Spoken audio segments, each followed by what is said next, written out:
जय हिंद। आप सभी का हमारे चैनल पर स्वागत है।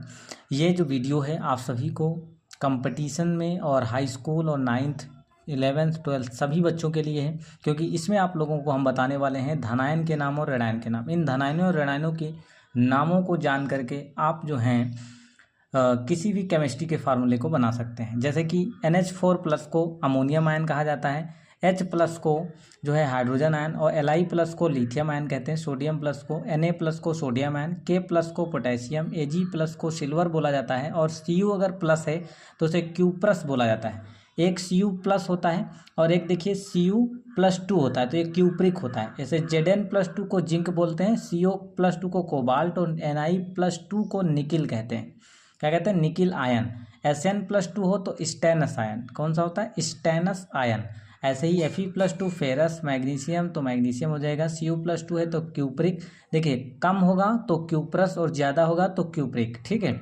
Ca+2 कैल्शियम, Ba+2 हो गया बैरियम, Al+3 जो होगा वो एल्यूमिनियम, और Fe+3 जो होगा फेरिक, और Cr क्रोमियम+3 जो होगा वो क्रोमियम होता है। Sn+2 को स्टेनिक बोलते हैं। क्या बोलते हैं? स्टेनिक। अब ऐसे ही आप आ जाइए नंबर 1 पर। इधर F को फ्लोरीन आयन कहते हैं, Cl को क्लोरीन आयन कहते हैं, Br को ब्रोमीन आयन कहते हैं, और OH को हाइड्रा ऑक्साइड आयन, NO3- को नाइट्रेट आयन कहते हैं। ये क्या है? ऋणायन है। अब CH3COO- को एसीटेट आयन कहते हैं। क्या कहते हैं? एसीटेट आयन कहते हैं।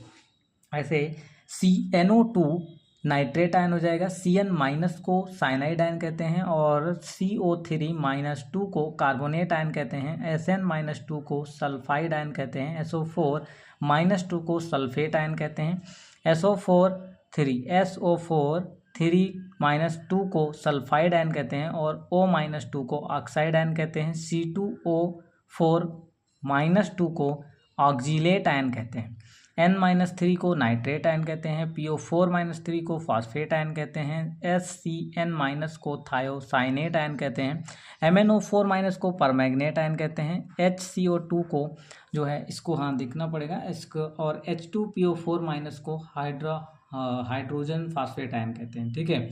और CH3O- को मेथॉक्सी आयन कहते हैं। क्या कहते हैं? Methoxy ion.